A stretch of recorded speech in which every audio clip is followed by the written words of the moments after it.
Hello everyone. अब हम देखेंगे कि आंसर राइटिंग कैसे होती है। जैसे कि आप देख सकते हैं, मैंने उसी सेम क्वेश्चन का यहाँ पे आंसर लिखा है, जिसमें लिखा है कि development means different thing to different people because their life situations needs and aspiration vary. लोगों के लिए डेवलपमेंट गोल क्यों अलग होता है? क्योंकि उनकी सिचुएशन अलग है, ज़रूरत अलग है, उनकी एस्पिरेशन आकांक्षाएं अलग हैं।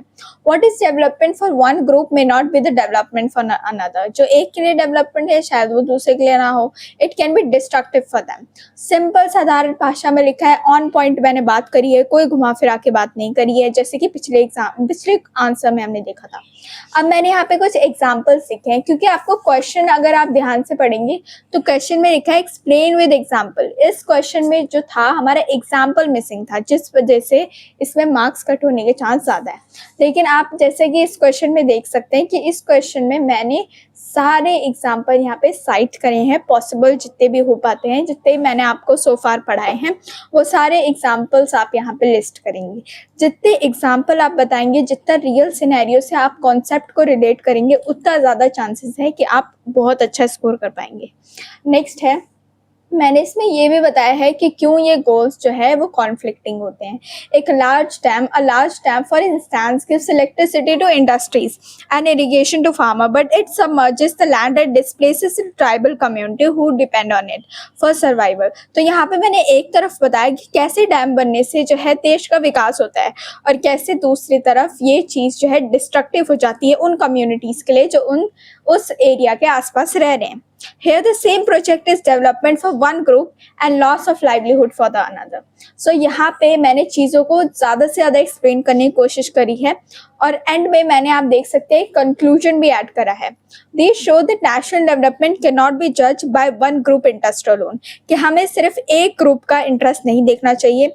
और आप यहाँ पे फॉलो अप करके कुछ आंसर भी पूछ सकते हैं, कि कुछ क्वेश्चंस भी यहाँ पे फॉलो अप कर सकते हैं कि हमें पॉलिसी आइडिया या कोई प्रोजेक्ट बनाने से पहले ये हमेशा देखना चाहिए कि वो जो प्रोजेक्ट है क्या वो मैक्सिमम नंबर को लोगों को बेनिफिट कर रहा है कि नहीं। क्या कोई और ऑल्टरनेटिव है कि हम ज़्यादा से ज़्यादा लोगों तक बेनिफिट पहुंचा सकें, और क्या ये कॉन्फ्लिक्टिंग तो नहीं है। So there are multiple question that we can ask subsequently, और जो इस आंसर को और बढ़िया बना सकता है। सो आई होप आपको आंसर लिखने का कुछ ना कुछ आइडिया ज़रूर मिला होगा। अब मूव ऑन करते हैं नेक्स्ट टॉपिक पे। आई होप पार्ट 1 में जो भी डिस्कस करा गया हो आपको वो सारे टॉपिक्स क्लियर होंगे। Now look at the next section which is how to compare different country और स्टेट।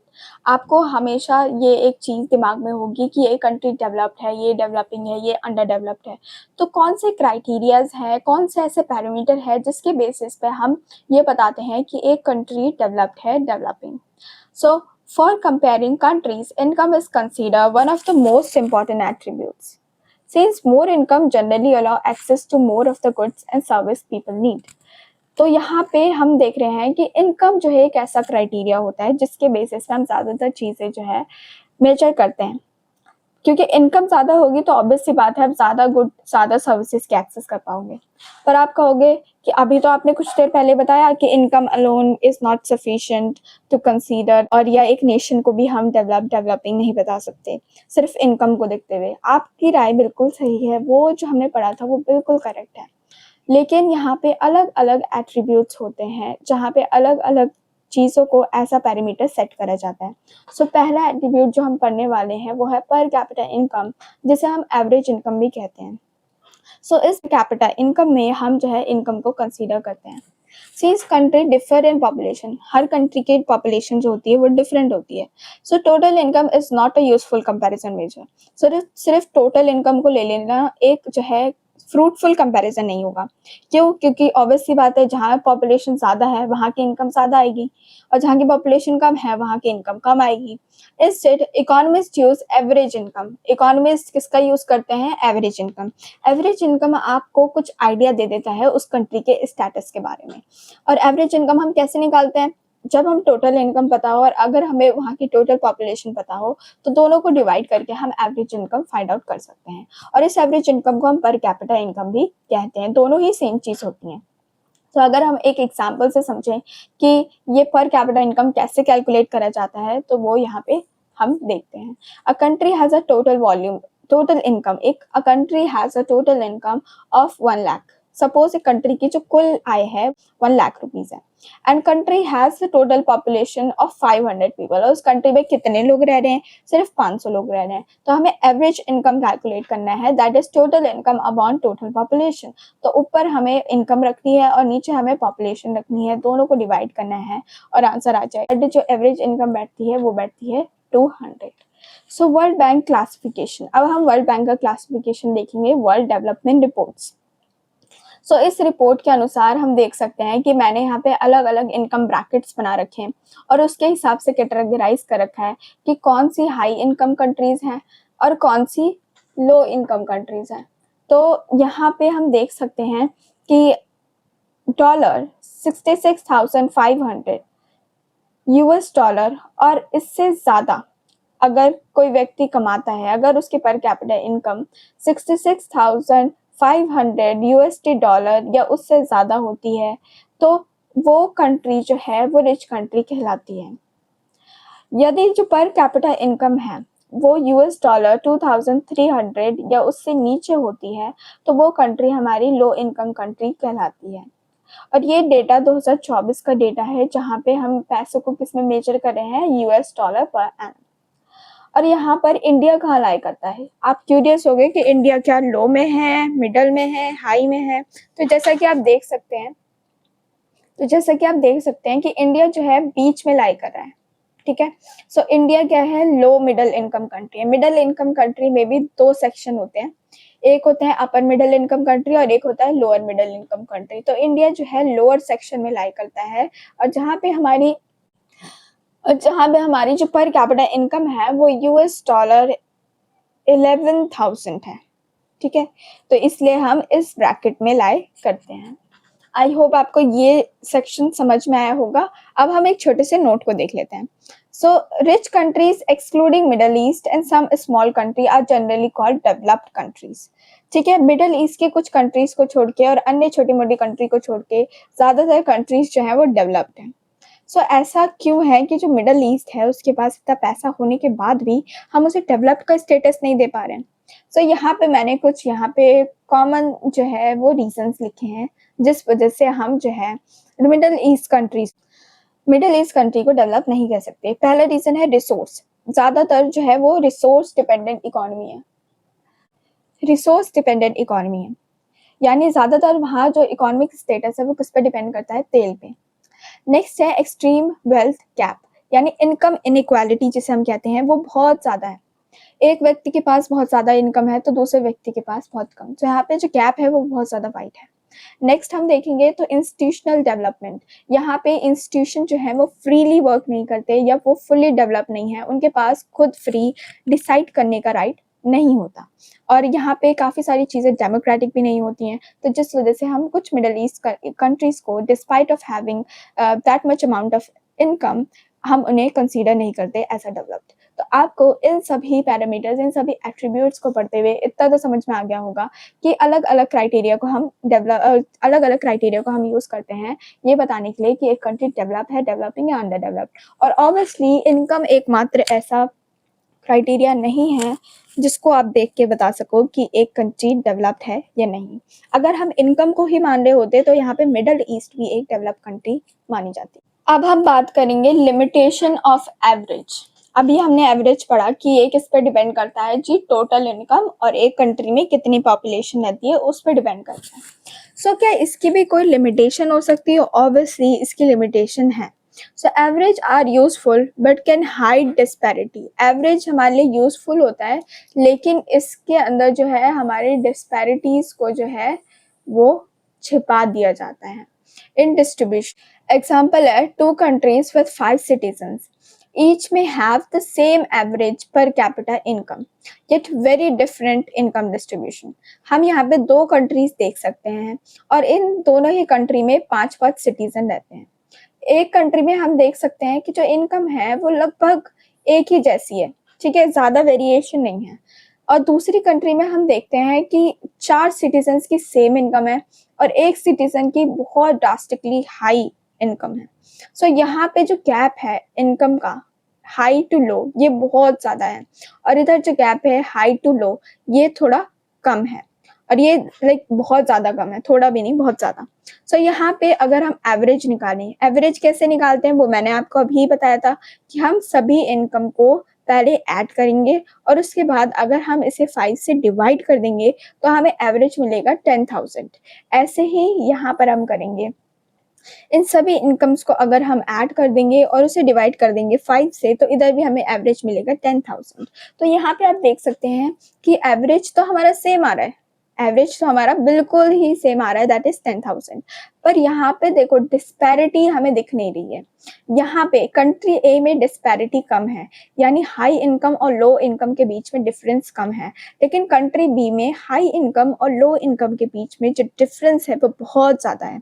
सो इस कंट्री में जो है डिस्पैरिटी, इनकम इनइक्वालिटी जो है वो बहुत ज़्यादा है। आपको क्या लगता है कि इंडिया कौन से ब्रैकेट में लाई करता है, कंट्री ए और कंट्री बी? प्लीज कमेंट्स में मुझे बिल्कुल बताएं।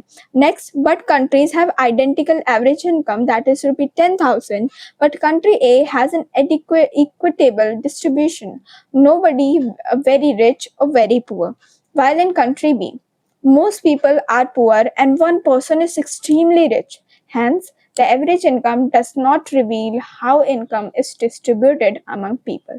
तो यहाँ पे बहुत ही important inference हमने ये निकाला है कि average income हमें बिल्कुल नहीं बताता है कि क्या income जो है वो एक fruitful measure है या नहीं एक कंट्री का स्टेटस जो है आइडेंटिफाई करने के लिए। इसमें डिस्पैरिटीज हाइड होती हैं। आपको लिमिटेशन लिखने को एग्जाम में ज़रूर आ सकता है, तो प्लीज़ आप इस एग्जाम्पल को जो है वहाँ पर लिस्ट करके दिखा सकते हैं। Moving on to the next section of this chapter which is income and other criteria. So income and other criteria में हम बात करेंगे 3 स्टेट्स को कंपेयर करने की। सो यहाँ पे हमने एक एग्जांपल दिया है, this is a very similar example जो आपके बुक में भी मेंशन है, लेकिन आपको अगर कोई और स्टेट्स की केस स्टडी भी दी जाए उसमें भी आप सेम नॉलेज अप्लाई करके उनको कंपेयर कर सकते हैं। So per capita income alone can be misleading, जैसा कि ऊपर हमने देखा कि पर कैपिटा इनकम जो है बहुत ही मिसलीडिंग होता है। क्यों होता है? क्योंकि उसमें बहुत ज़्यादा डिस्पैरिटीज को छुपाया जाता है। So compare Haryana, Kerala and Bihar. हम 3 स्टेट्स को यहाँ पे कंपेयर करने वाले हैं और जिनकी per capita net state domestic product 2023-24 के डेटा को देखने वाले हैं, यानी इन स्टेट्स की पर कैपिटा इनकम को हम बेसिकली देखेंगे। तो हमने यहाँ पे देखा हरियाणा की इनकम इतनी है, केरला की इतनी है और बिहार की इतनी है। So per capita income as of 2023-24।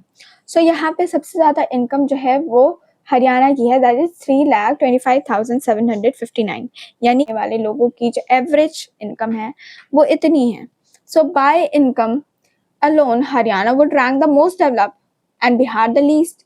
अगर हम सिर्फ इनकम एट्रीब्यूट को देखें, सिर्फ एक एट्रीब्यूट को देख के पता लगाएं और आइडेंटिफाई करें कि कौन डेवलप्ड है और कौन लेस डेवलप्ड है, तो ऑब्वियस सी बात है हम हरियाणा को टॉप रैंक पे रखेंगे। Haryana 1, Kerala 2, Bihar 3, the ranking is perfect, but other indicator tell a different story. लेकिन और इंडिकेटर हमें कुछ नई बात बताते हैं।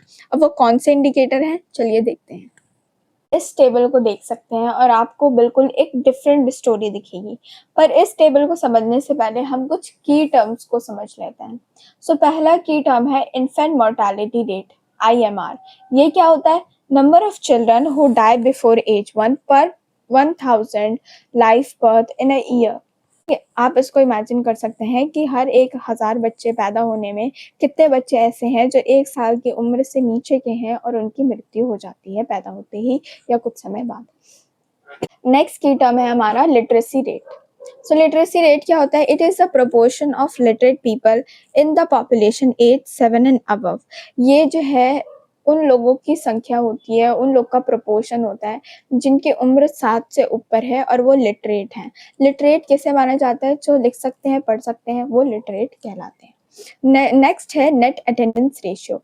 नेट अटेंडेंस रेशियो क्या होता है? The percentage of children of a given age group actually attending the school.